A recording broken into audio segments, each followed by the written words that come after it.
feel like the Eurovision virus has infected me. It's in my blood. I can't have a transfusion. Eurovision, μια δυνατή συνήθεια με εμπορικά χιτάκια, ντίβες με παγέτες, άφθονα στρας και κιτς, δάκρυα χαράς, φωνές και ενθουσιασμό.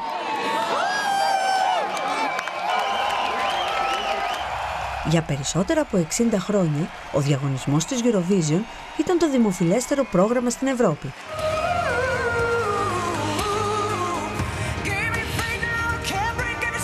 Μια ευρύτερη Ευρώπη που υποδέχτηκε την Αρμενία, το Αζερμπαϊτζάν, το Ισραήλ, τη Ρωσία και την Αυστραλία σε ένα κοινό δίκτυο μετάδοσης.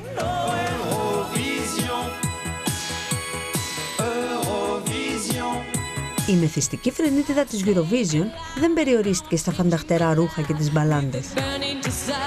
Είναι ένα σταυροδρόμι για αφοσιωμένους και παθιασμένους φαν που συζητούν, στοιχηματίζουν, αναλύουν, εξετάζουν τις αιτίες,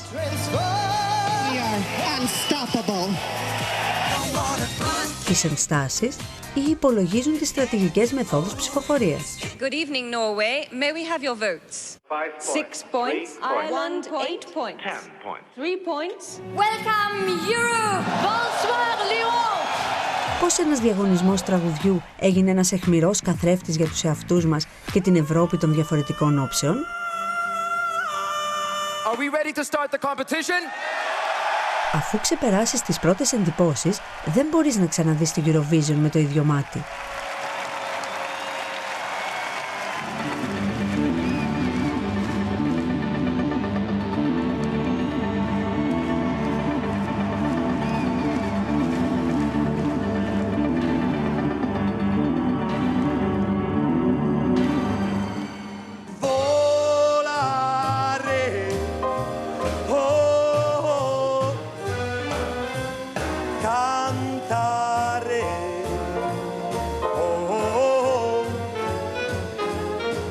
Nel blu degli occhi tuoi blu, felice di stare qua giù con te.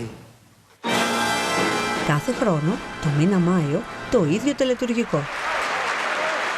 Κάθε χώρα στέλνει τον τραγουδιστή που επέλεξε να την εκπροσωπήσει σε ένα διακρατικό διαγωνισμό τραγουδιού.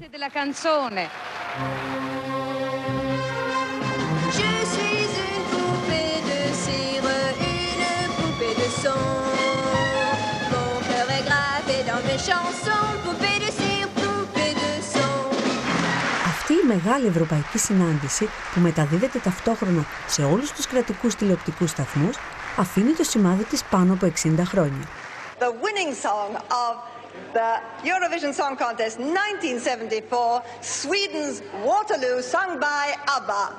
El grupo ABBA. Οι είδωλα γεννιούνται, απολαυστικά ρεφρέν, μελωδίες που στοιχιώνουν το μυαλό μέσα στα χρόνια.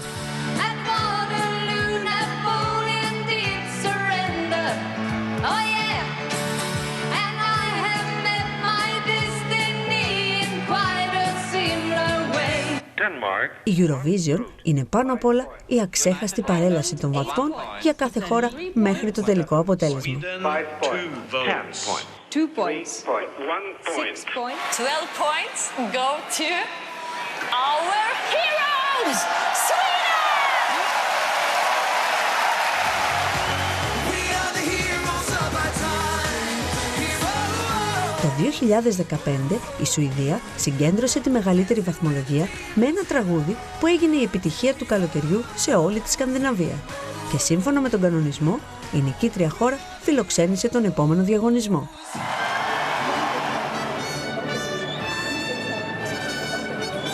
Η Στοκχόλμη έστρωσε το κόκκινο χαλί το 2016 για να σημάνει την έναρξη του διαγωνισμού. Ο Άλιστερ είναι πιστός οπαδός. Artists from this year's contest are going to be parading down the red carpet for the fans and the press to say hello, wave to them, take photos, do interviews. How are you? Welcome to UK Corner. Incredible, isn't it? It's amazing. It's great to be here, obviously representing the UK. I mean, we sort of say, you know, if you're a footballer, this is you playing in the World Cup, you know, so this is our World Cup. We just want to get the best result we can. 41 χώρες διαγωνίζονται με εισάριθμα τραγούδια.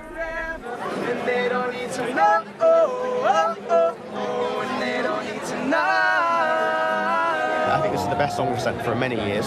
I think we can be proud of them and I'm quietly confident that we're going to do quite well. Στο ίδιο κόκκινο χαλί περπατούν μια Ισπανίδα τραγουδίστρια,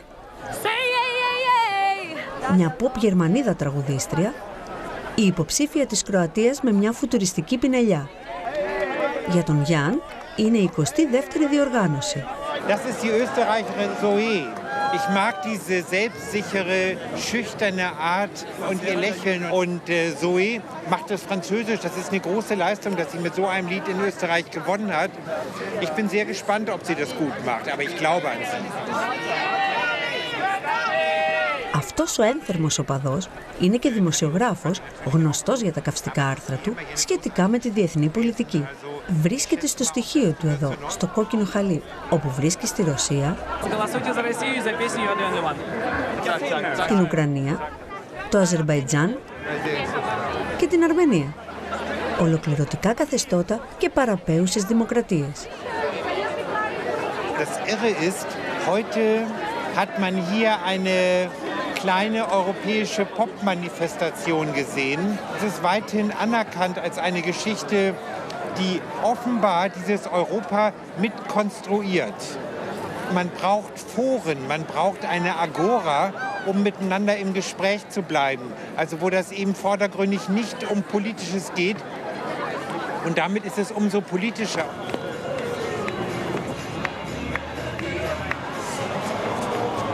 Άλλος τόπος συνάντησης, μακριά από τα φώτα, είναι η αίθουσα τύπου. Είναι ο χώρος του Γιάννη. Ένα πολύβουο μελίσι με 2.000 δημοσιογράφους που έρχονται από όλη την Ευρώπη για να καλύψουν το γεγονός με αμφίβολη αντικειμενικότητα.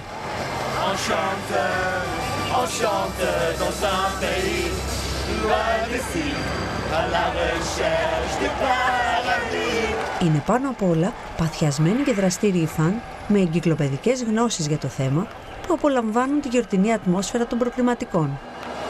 Στην ατζέντα, πριν από τη μεγάλη βραδιά, 2 ημιτελικοί που θα αποκλείσουν τις μισές χώρες.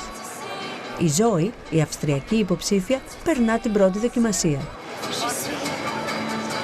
Oh my God, I actually love this because it's like a song you would hear in Ibiza, but she's so classy. You could hear it at Versailles as well. It's a little sexy, a little classy. She looks like Bridget Bardot.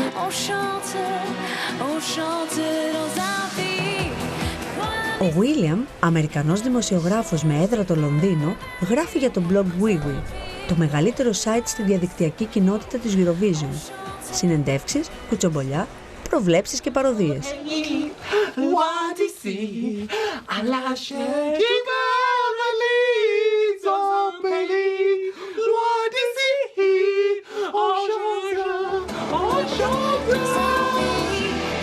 Win? No way. No way. She's Austria. You have to have a beard and be kind of a drag queen to win if you're from Austria. She'll be lucky to qualify. It's so hard for Austria. I don't know. They don't have many friends, I guess.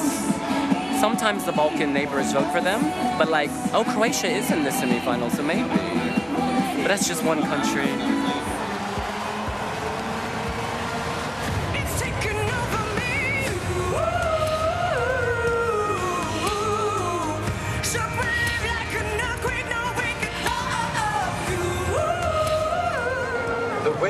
Τα πρώτα αποτελέσματα ανακοινώθηκαν. Ανακούφιση για τη Ζόη. Και ένα περιστατικό με την Αρμενία. Πάνω στον ενθουσιασμό για την πρόκρισή της στον τελικό, η τραγουδίστρια Ιβέτα σήκωσε τη σημαία του Ναγκόρνο Καραμπάχ, αντικειμένου μακράς εδαφικής διαμάχης μεταξύ Αζερμπαϊτζάν και Αρμενίας. Η κίνηση αυτή προκάλεσε κύμα αντιδράσεων. Η Ιβέτα έπαιζε με τη φωτιά, γιατί η πολιτική για τις σημαίες είναι ένα πολύ αυστηρό στοιχείο στο διαγωνισμό. Ο υπεύθυνος της Eurovision που φροντίζει για την τήρηση του κανονισμού ήταν εντελώς κάθετος. We need a flag policy for Eurovision Song Contest. For us, it's important that there are no messages on the flag, no racism, no political messages. This is about interpreting the rules, look at the rules, and be practical and pragmatic about it. Στη συνέντευξη τύπου, η Ιβέτα δεν υποχώρησε και επαναπροσδιορίσε το ζήτημα. Δεν ήταν μια πολιτική κίνηση, αλλά μια ανθρωπιστική αναφορά. To call out, to spread, is that please, I just want peace on borders. Armenia wants just peace, and this is why I wrote this song. Clearly she knew that millions and millions of people would see this. It was a very provocative statement. And then during the press conference, she framed it in a clever way. She said, I just want to spread a love wave. I'm thinking of my motherland. It's hard to hate on someone when they frame it that way. It was so tense in the room. And then the Azerbaijani journalist stood up and started saying Armenia should be sanctioned. Armenia and Azerbaijan, they always use Eurovision as a battleground. It was just really a very hot button issue. Η ετυμηγορία ήταν τελικά επίοικης. Η Ιβέτα μπορούσε να συμμετάσχει στον τελικό παρά τη σχετική παρατήρηση. Κάθε είδους πολιτική κίνηση απαγορεύεται στο διαγωνισμό. European Broadcasting Union muss schon aus Neutralitätsgründen, aus diplomatischen Gründen sagen, es sei nicht politisch. In Wirklichkeit war der Song Contest von der ersten Sekunde an politisch. Αρχικός στόχος ήταν να χτιστεί μια ενωμένη Ευρώπη στα συντρίμμια του πολέμου με τη συνδρομή της τηλεόρασης. Ένα κοινό δίκτυο μετάδοσης που ονομάστηκε EBU ιδρύθηκε με σκοπό να δημιουργηθούν δεσμοί μεταξύ πρώην αντίπαλων χωρών. Ήταν 10 αρχικά, φτάνουν τις 40 σήμερα. Ένα τεχνολογικό επίτευγμα ένα χρόνο πριν από την υπογραφή της συνθήκης της Ρώμης. Mehr noch. Der zweite Concours Eurovision fand 1957 in Frankfurt am Main statt. Man kam in eine Stadt, die noch zerbombt aussah. Man sah auch noch sozusagen die Verantwortlichkeit dessen, was Holocaust und Zweiter Weltkrieg waren. Und insofern unterhalb der Ebene des neutralen Netzwerkes EBU kann man natürlich offen darüber sprechen, wie politisch das ist. Und politisch war es immer. Ένα λογότυπο και ένας ύμνος συμβολίζουν αυτή την ένωση των λαών μέσα από τη μουσική και την τεχνολογία. Tel fut l'acte de naissance de l'Eurovision. La BBC lui fit une belle carte de visite et la RTF proposa un indicatif sonore bien fait pour souligner la pompe de son avènement. Das Te-Deum von Marc-Antoine Charpentier aus dem 17. Jahrhundert ist nicht einfach eine blöde Hymne. Das ist eine Friedenskomposition von Charpentier gewesen, um den britisch-französischen Krieg zu kalmieren, also zu beruhigen. Also das ist so symbolisch, also mit wenn man sagen, moralischem Friedensüberschuss ausgerüstet. L'Eurovision, elle, construit l'amitié. Η επιθυμία για σύμπνοια είναι εμφανής από τα πρώτα βήματα του διαγωνισμού. Buonasera, Italia. Good evening, United Kingdom. Dobro večer, Yugoslavia. Go kvel, Norg. Bonsoir, la Suisse. Guten Abend. Στις μέρες μας, ερευνητές από όλο τον κόσμο αντιμετωπίζουν τη Eurovision σαν αντικείμενο μελέτης. Ο Ντίν είναι ένας από αυτούς. Ο γεννημένος στην Αυστραλία ιστορικός ερευνητής έχει ευρωπαϊκή παιδεία. Με καταγωγή από την Κροατία, σπούδασε στην Ιταλία και εργάζεται στην Αυστρία στο Πανεπιστήμιο της Βιέννης. Gente di mare che se ne va dove gli pare, dove non sa. Gente di cuore, di nostalgia. And I'll leave it there. Αυθεντία στα 1500 περίπου τραγούδια που έχουν συμμετάσχει στο διαγωνισμό, ο Ντίν διερευνά δεσμούς μεταξύ της Eurovision και της ευρωπαϊκής ιστορίας. From the beginning of the Eurovision Song Contest, there is the whole history of the Eurovision stage being used to send messages regarding political and social issues. So this is not something new.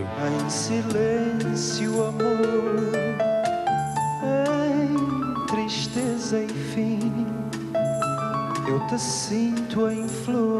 Portugal provides so many fascinating examples of songs with political messages. One of the songs in 1974 was actually broadcast on national radio as a signal that overthrew the right-wing dictatorship and began the transition to liberal democracy.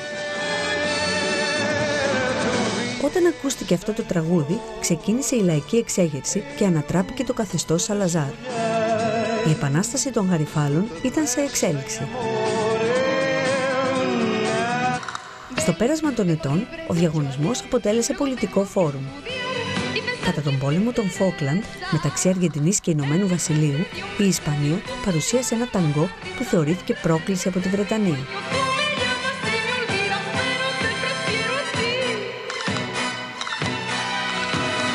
Αργότερα, το 2000, μια ειρηνευτική κίνηση.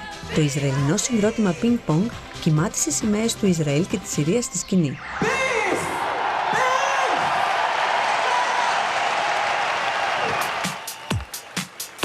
Κατά παράβαση του κανονισμού, κύμα διαμαρτυρίας κατά του Πούτιν εκφράστηκε από χώρες του πρώην Ανατολικού Μπλοκ.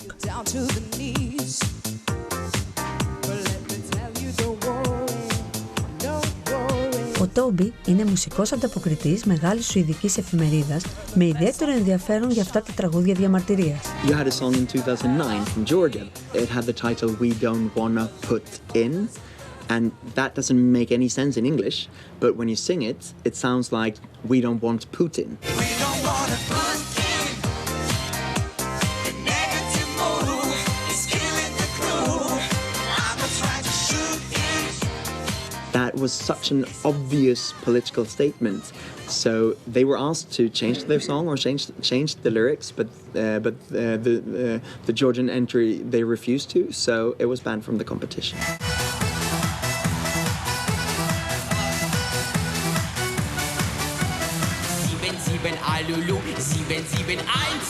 A successful political criticism was the one of Ukraine in 2007, where Verka Serduchka did the song Dansen. The lyrics were Russia Goodbye, but since they hadn't written the lyrics down before, they claimed that it was a pretend language, that they were singing Dancing Lasha Tumbai, that it was just made up.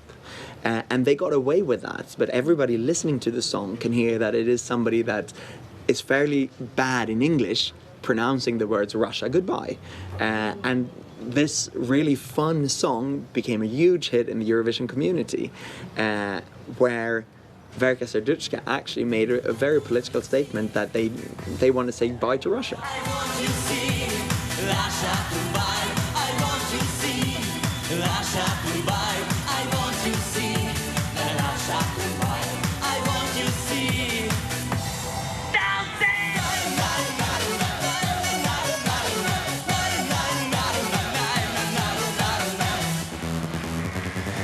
Okay, hit the end. A song called 1944 about how the Russians banned the Tatar community from Crimea has of course to do with the situation in Crimea now, even though the EBU let go of that because the motivation for that song was that it was an historical event.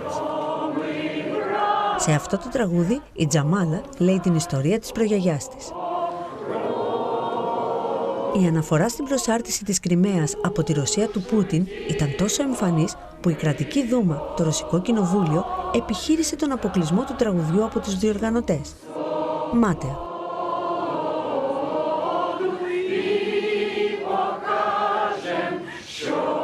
Η Ουκρανική κοινότητα της Στοκχόλμης υποδέχτηκε την τραγουδίστρια σαν ηρωίδα, ως εκπρόσωπο μιας ταραγμένης χώρας.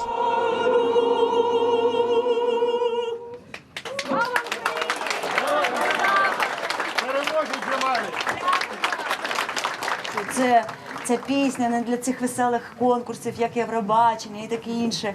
Я вважаю, що співати своє, те, що дійсно відображає його душу. Вони побачать кожна людина, яка страждала, зможе побачити в моїй пісні себе. Я хочу займатися тим, що я вмію найкраще, мені здається. Просто бути музикантом, просто бути співачкою на сцені.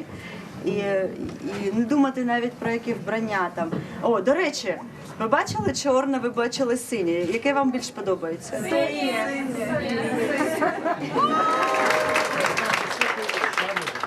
One, two, three, smile!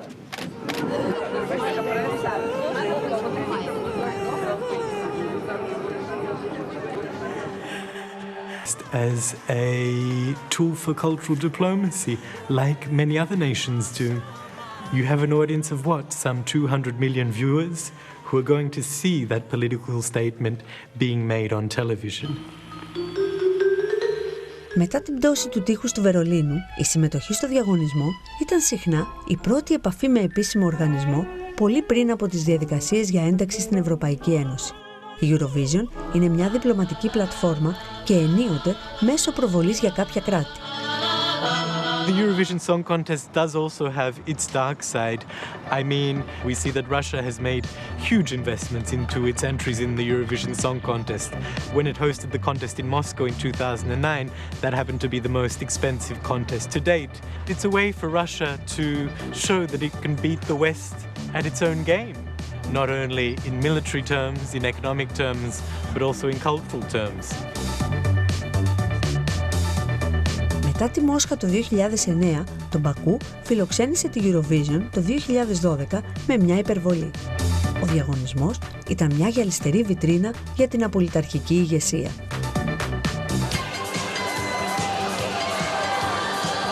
Όποιος και αν είναι ο προορισμός, οι φαν ακολουθούν από πόλη σε πόλη. Οι γεωγραφικοί ορίζοντες αυτών των φανατικών οπαδών ανοίγουν προς την Ευρώπη με την ευρεία έννοια. Τα fan club διαμόρφωσαν μια κουλτούρα της Eurovision που πρέπει να αναγνωριστεί και οι γνώσεις τους για το θέμα είναι απεριόριστες. Eurovision is more than just a contest. A couple of years ago we were in Denmark, some people even went to Azerbaijan a few years ago, so yes, it's a chance to go to places that you perhaps wouldn't normally be going to. Eurovision really takes over your life, takes over my life. It's a way of life in some ways. Sweet Dreams, I'm Never Giving Up, the UK entry from way back in 1983.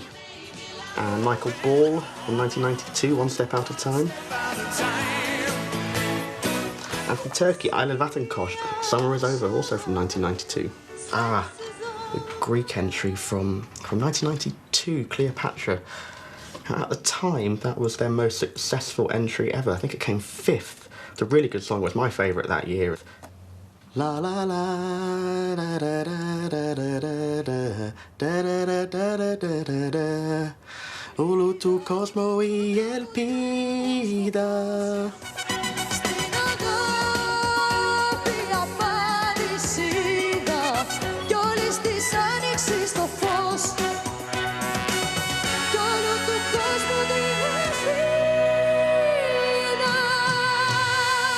Do we have any winners here?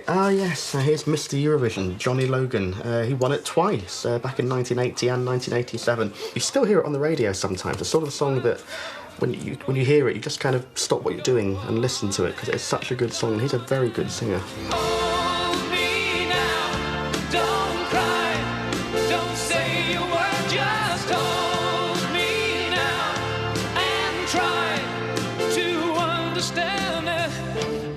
Ο Τζόνι Λόγκαν κέρδισε 2 φορές για την Ιρλανδία, κυρίαρχο της Eurovision με 7 νίκες.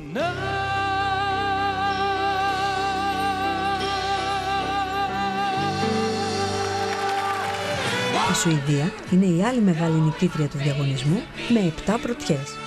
Σημείο καμπής για την Eurovision αποτέλεσε η επιτυχία του σουηδικού συγκροτήματος ABBA το 1974, που θεωρείται πια θρυλικό. 375 εκατομμύρια πωλήσεις, single και άλμπουμ. Φαίνεται πως στην ιστορία της σουηδικής μουσικής υπάρχει μία προ και μία μετά ABBA εποχή. Το Μουσείο των ABBA στη Στοκχόλμη τιμά τις νίκες της χώρας στη Eurovision.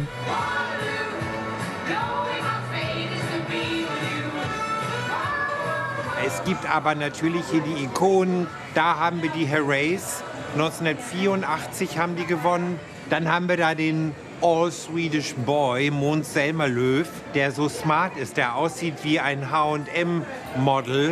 Und dann haben wir natürlich Charlotte Nilsson, die große, erotische, drastische Figur, die aus der Country-Szene kam. Und schließlich die Legende da, heilig, aber haben den Eurovision Song Contest auf ein neues Niveau gehoben 1974, indem sie einfach mit europäischen Verstaubtheiten des Chansons aufgeräumt haben. Und sie waren eine Familie. Beatles und die Rolling Stones, das waren ja Jungsbands, Boygroups. Und alle 4 waren sie berufstätig. Und das ganze Oeuvre von ABBA handelt von den, wenn man so will, Schwierigkeiten eines modernen Lebens. Scheidung, Liebe, Unterhaltung, bin ich richtig, bin ich falsch? Was darf eine Frau, was darf ein Mann?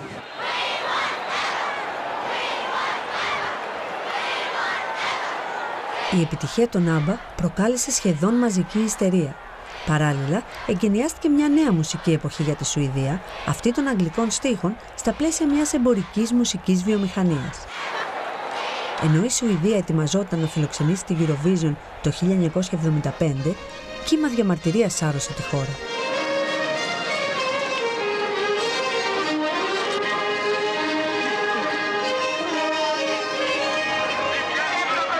Μετά το 1960, στη Σουηδία υπήρχε η αληθινή μουσική και η άλλη, αυτή που συμβόλιζε τον καπιταλισμό, τον αγώνα για κέρδος. Eurovision represents a trend towards music being just spread around the world as a product, where the decision as to whether the music is to be put onto record or onto film or not is made by people who are interested in how much money they can make out of it. And it has nothing to do with the people who make the music and their desire to spread emotions, feelings, or their desire to communicate with other people. Ένα αντιφεστιβάλ έκανε την εμφάνισή του. Το κίνημα ήταν τόσο ισχυρό που η Σουηδία δεν διαγωνίστηκε την επόμενη χρονιά. Αποχή από την Eurovision το 1976. Η Σουηδία επέστρεψε στο διαγωνισμό το 1977 και ήρθε τελευταία. Μόλις στις αρχές της δεκαετίας του 80 βρήκε τη μουσική συνταγή για επιτυχία στη Eurovision. We have a genre in Sweden that also is the name of a genre in Germany that's called a Schlager. It's often light pop with a very instant chorus that you straight away can recognize and understand, where the title of the song is also a very important part of the hook of the chorus.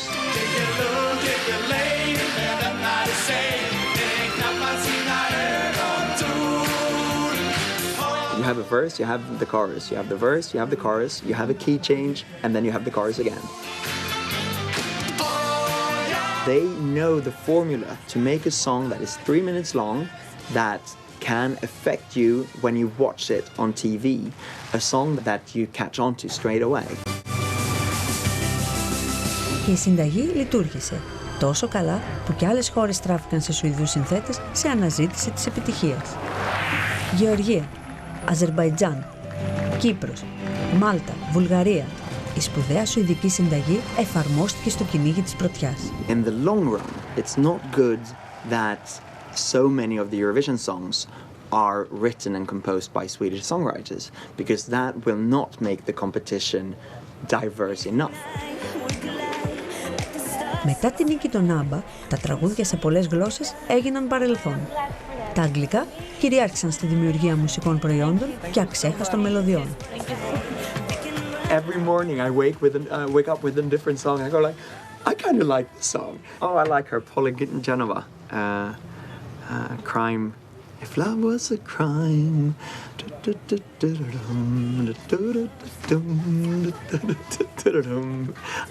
I don't know the lyrics anymore.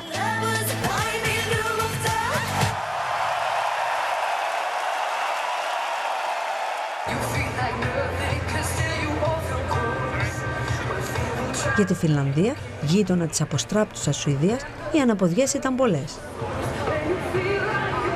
Der Song Contest ist auch eine große Börse der Kommunikation. Also wie macht man sich verständlich anderen Ländern gegenüber? Wenn man zum Beispiel Finne ist, dann hat man über all die Jahre völlig ratlos Musik bei der Eurovision angeboten. Und es waren immer so Stücke, die sehr entweder an Folklore erinnert, eine nationalistische Folklore, oder am finnischen Tango. Beides ist in Europa eigentlich nicht besonders populär. Und irgendwann haben auch die Finnen begriffen, wie übrigens alle kleinen Länder, es ist gar nicht so wichtig, dass man gewinnt. Es kann nicht jeder gewinnen, es ist so schwer zu gewinnen. Sondern man muss vor allen Dingen probieren, damit man sich hinterher nicht blamiert, man muss vor allen Dingen probieren, dass man nicht Letzter wird. Να μια χώρα που γνώρισε την αποτυχία. 0 βαθμοί. Μετά από πολλές προσπάθειες, με χορογραφίες και με κοστούμια, η Φινλανδία επιστράτευσε όλες τις δυνάμεις της το 1982 με ένα τραγούδι κατά των πυρηνικών.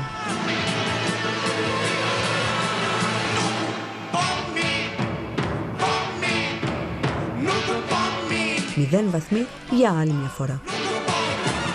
Und dann kam das Jahr 2006. Und im Jahr 2006 war Finnland mal wieder besonders ratlos. Und Lordi hat plötzlich gewonnen und es war eine Revelation, also eine Offenbarung, weil ganz Finnland fast die gefeiert, also wie die neuen Helden. Und da hat Finnland das erste Mal wirklich begriffen, dass man nicht mit den Mitteln der nationalistischen Kultur des 19. Jahrhunderts bei der Eurovision Erfolg haben kann. Αυτά τα νεο-γκόθικ τέρατα ενσάρκωσαν την εθνική κατάρα και κέρδισαν τις εντυπώσεις. Πολλοί απήχαν από την κλασική συνταγή. Κάποιοι υποψήφοι είναι έτοιμοι να δοκιμάσουν κάθε δυνατή τρέλα ή υπερβολή. Με επινοημένες γλώσσες, εθνογραφικές παραδόσεις επιστρατεύονται, γελαστές γιαγιάδες, εύθυμες μπάμπουσκες. Κι άλλοι εστιάζοντας στο βασικό θέμα.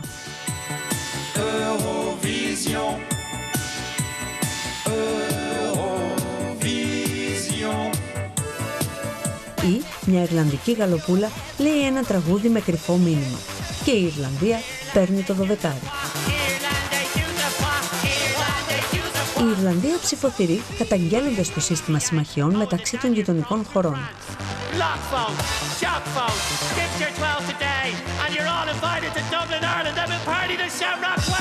Μπλοκ, συμμαχίες, ποιος ψηφίζει ποιον στο τελετουργικό της τελικής ψηφοφορίας. May I have your votes, please? Italie, 2 points. This is Vienna. Here are the votes of the Vos votes pour la Finlande, s'il vous plaît. Είναι καθαρά θέμα μουσικών προτιμήσεων. Οι κανόνες της ψηφοφορίας άλλαξαν σε 60 χρόνια, ειδικά τη δεκαετία του 90. Οπότε, οι θεατές μπορούσαν να ψηφίσουν τηλεφωνικά, ανατρέποντας τα δεδομένα. This is the result of the Spanish televoting.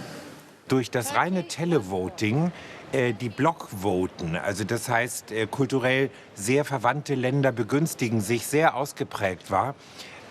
Es wurde immer behauptet, das sei Osteuropa gewesen, also so die Post-Sowjetunion, Post-Jugoslawien.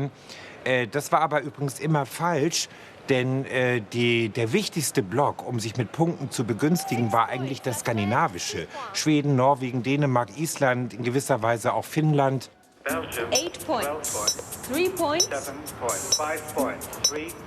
Το 2016 το σύστημα ψηφοφορίας άλλαξε ξανά. Η ψήφος του κοινού και η ψήφος της Κριτικής Επιτροπής είχαν την ίδια βαρύτητα και ανακοινώνονταν η μία μετά την άλλη. Das heißt, es bleibt tatsächlich auch bis zum letzten Moment spannend. Also bis da nur noch 2 Lieder sind, die gewinnen könnten. Und das heißt, man will die Spannung wie beim Sport, es ist ja ein sportlicher Modus hier, will die Spannung aufrechterhalten. Und ich bin sehr gespannt auf dieses erste Mal dieses Modus. Όπως και στον αθλητισμό, στοιχήματα, φήμες και προβλέψεις υπάρχουν πολλά. Es wird ein Spitzenduell geben beim Grand Final zwischen Ukraine und Russland. Hinter dieser Tür ist der große Favorit. Also das ist sensationell. Wettbüros in Großbritannien nehmen überhaupt keine Wetten mehr an. Es ist einfach Sergei Lazarev, der hier die Standards setzt. Alle anderen streiten im Grunde genommen nach dem, was man Prognosen trauen kann, nur noch um den zweiten Platz.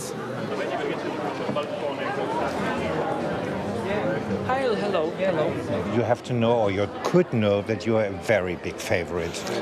Well, it is. It's just I'm trying, to block all this information from me because it's I have a lot of pressure already.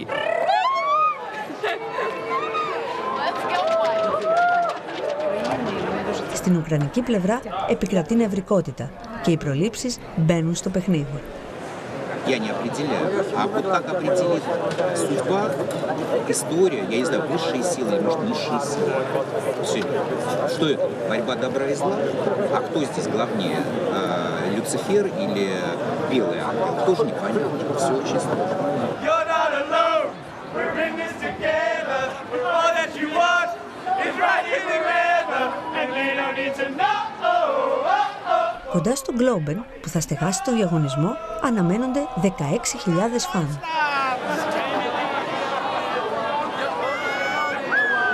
Η Ευρώπη συγκεντρωμένη τραγουδά κομμάτια νέας κοπής με δυνατή φωνή.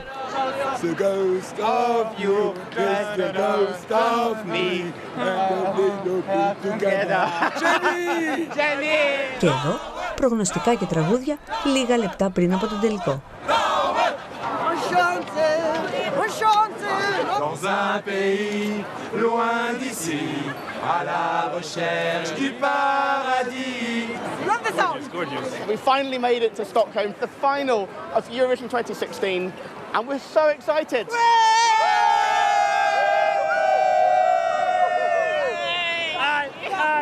I feel like I'm dancing in the sky. I come alive when I'm with you. I come alive when I'm with you. We would love to vote for the UK, but we're in the arena, and I think Russia or Australia are going to win.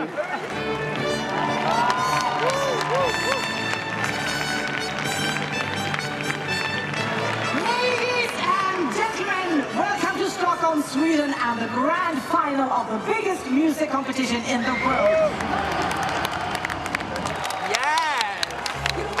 Δίνεται το σήμα για να ξεκινήσει ο τελικός και ο πυρετός της Eurovision ανεβαίνει στην αίθουσα. 26 τραγούδια διαγωνίζονται. Το σόου μεταδίδεται σε 48 χώρες, συμπεριλαμβανομένων των Ηνωμένων Πολιτειών της Αμερικής, Νέας Ζηλανδίας και Κίνας. Είναι η σειρά του μεγάλου φαβορί, του Σεργέη Λάζαρεφ.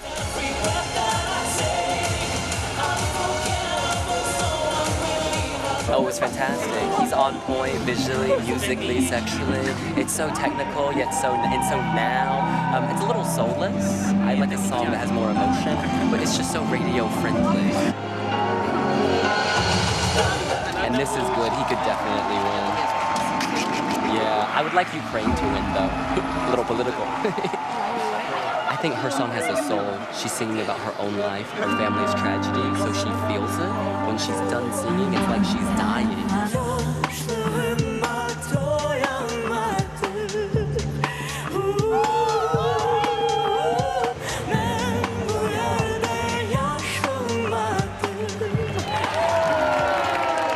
Η τηλεοπτική αγωνία κορυφώνεται.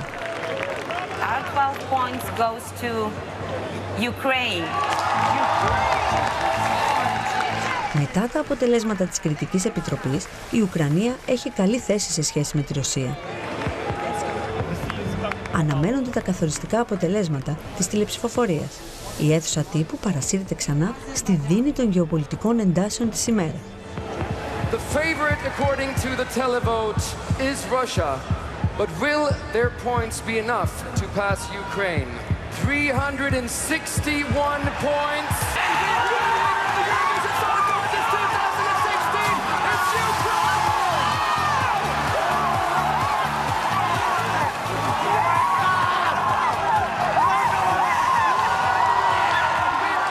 and it seems like the West is looking east to Ukraine with this voting, certainly. Ja, es ist ein Zeichen der europäischen Nervosität, das da gesetzt wurde. Also das ist ganz eindeutig. Diese Botschaft wurde akzeptiert und das berührt mich sehr. It shows that people are thinking about greater things than just music and about what it means to be in Europe in 2016. But we must remember this is a song contest and it is a very good song that it won. I think that this was a great win. I think it shows that Europe has a conscience. I think it shows that Europe has a brain.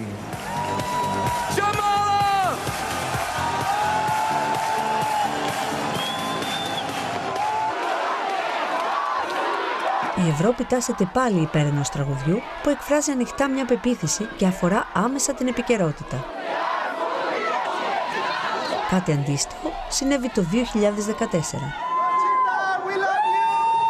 Αρκετές ευρωπαϊκές χώρες διχάζονται όσον αφορά την πρόοδο στα δικαιώματα των ομοφυλοφίλων και η νίκη της Κοντσίτα Βουρστ, της αυστριακής drag queen με το μουσι, πυροδοτεί έκρηξη.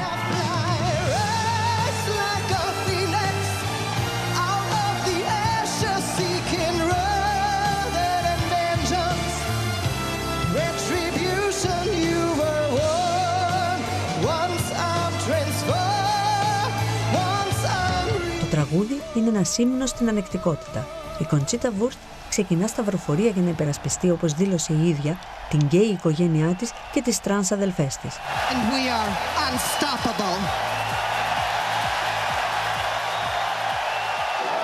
Respekt für die Performance, für den Lied, für die tolerante Haltung und für das Zeichen.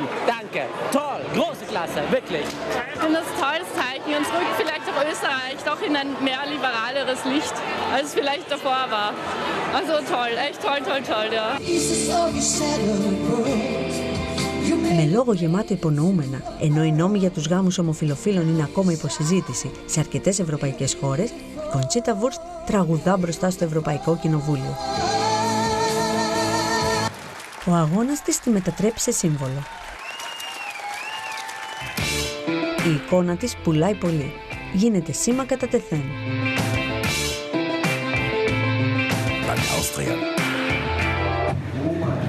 Καλλιτέχνες εμπνέονται από εκείνη σε ένα μεγάλο χώρο στο MoMA της Νέας Υόρκης. Ομιλητές σε ευρωπαϊκά πανεπιστήμια εστιάζουν στο φαινόμενο Κοντσίτα σε συνέδριο στη Βιέννη. Είναι περίπου 60 από διαφορετικούς τομείς. Κοινωνιολόγοι, εθνομουσικολόγοι, ιστορικοί. Και το θέμα συζήτησης είναι σεξουαλική ταυτότητα και Eurovision. Les amoureux, on voudrait nous séparer, on voudrait nous empêcher d'être heureux. Jean-Claude Pascal, who sang the song We the Lovers. His song was about homosexual love. This was not stated explicitly at the time, is that it talks about the prejudices against this love. It also expresses a helplessness against these prejudices. There has been a whole history of gay performers in the Eurovision Song Contest, of drag acts in the Eurovision Song Contest. So Conchita Wurst wasn't that unique. We even had a transsexual singer win for Israel in 1998, 16 years before Conchita Wurst's win. Η Dana International παίρνει το ρόλο εκπροσώπου των γκέι και εγκαινιάζει μια γιορτή ελεύθερης έκφρασης.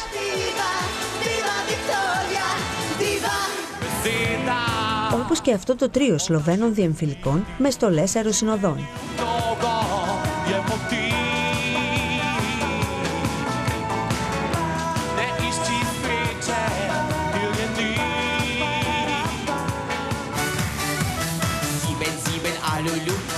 Ή ο Βέρκα Σερντούσκα, ο Ουκρανός που στράφηκε κατά της Ρωσίας και έκαψαν το ομοίωμά του. Κύματα ομοφοβικής βίας πυροδοτούνται στην Ευρώπη.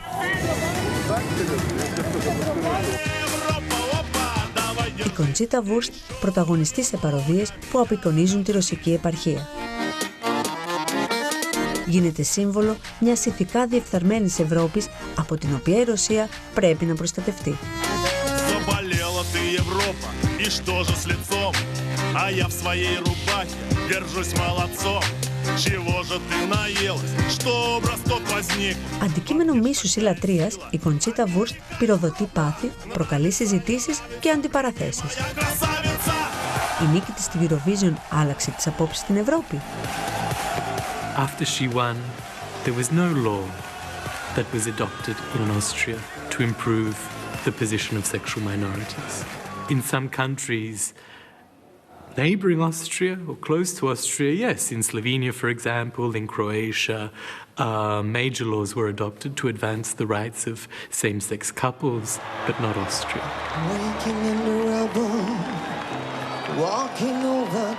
Das Wichtigste ist bei Conchita, was bleibt, dass sie da war. Mehr kann man nicht sagen. Sie hat gewonnen. Sie ist in alle Ewigkeiten in der Hall of Fame des europäischen Kulturaufbruchs. Conchita Wurst ist für mich die proeuropäische Heldin eines freien Europa. Es ist, wie ein Kollege von mir mal schrieb, es ist die größte queere Fernsehshow Europas. Es ist eben nicht nur eine heterosexuelle Show, das ist die Kunst.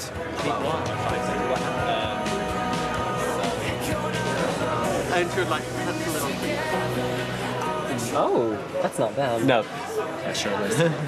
I want to see his body. Oh, the life of a wee blog writer. Now that is looking. I prefer Joe. Yeah. Jake's face is a little. Για το Wee, το λονδρέζικο blog, η σύνθεση του κοινού της Eurovision είναι ξεκάθαρη. Gay people love Eurovision because there are so many strong, powerful women who have been oppressed, they've been marginalized, pushed to the side, so you see yourself in these pop stars. And also, when you're in the closet growing up, you want to see someone like you. Eurovision, lights, feathers, sequins, you can identify with something.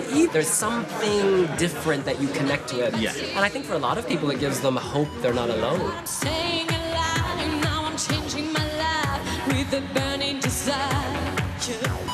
And you see that at Eurovision, Annie Lorak, the shady lady. And so it's like for 3 minutes, you're this woman on stage and you're like, bam, bam, bam. And you're like invincible. And I think a lot of gay people identify with that sort of spirit of independence and emancipation. Αυτό το λαμπερό σοου έχει γίνει τόπος αφθάδειας και απελευθέρωσης, ίσως μιας καταπιεσμένης ταυτότητας. Γιατί να οικειοποιηθεί μια κοινότητα, μια αισθητική βασισμένη στα στράζ και τα pop τραγούδια έναντι του καλού γούστου της υποτιθέμενης κυρίαρχης κουλτούρας? Man könnte sagen, die Hipster, die guckten so einen Scheiß nicht. Also die heterosexuellen Jungs, die die Definitionsmacht haben, was cool ist und was nicht, gucken das nicht. Und die Mädchen guckten das heimlich. Aber das durften sie wiederum auch nicht so laut sagen. Und das heißt, hipsterkulturell war die Eurovision sozusagen ein No-Go. Und dann haben, weil sich schwule Männer schon damals nicht mit der gewöhnlichen heterosexuellen Kultur identifizieren konnten und können, haben sie gesagt, das ist unser Projekt. Da sind Tragödien, Dramen, Aufbrüche, Triumphe. Und über die Jahre haben sich sehr viele Schwule auch in Fanclubs organisiert. Das ist so im Grunde eine kulturelle Graswurzelbewegung der Europäisierung. Περίπου 40 εθνικά fan club συστήθηκαν στην Ευρώπη από τη δεκαετία του 80. Το πρώτο εμφανίστηκε στη Φιλανδία. Στα τέλη του καλοκαιριού διοργανώνει κρουαζιέρα στη Βαλτική. Πρόσω ολοταχώς για την Εσθονία και για μια βραδιά γεμάτη από ήχους της Eurovision, παρέα με 2.000 ομάδες φαν από όλη την Ευρώπη. Eurovision is really the one thing that defines a European culture. You know, go to Finland, turn on the radio and you're hearing the Spanish Eurovision song. Go to Russia and you're hearing the Irish Eurovision song. It sounds a bit of a cliche, a bit of a corny, but it's like a family coming together, and it's the Eurovision family, and that's what the bubble is. Everyone is together in this little protective unit.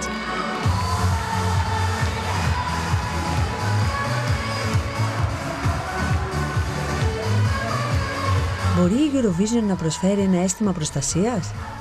Μακριά από την πραγματικότητα μιας αποδιαρθρωμένης Ευρώπης, αποδυναμωμένης από την άνοδο του λαϊκισμού, το σοκ του Brexit και τους χιλιάδες πρόσφυγες που απομακρύνονται από τις πύλες μιας οχυρωμένης υπήρου?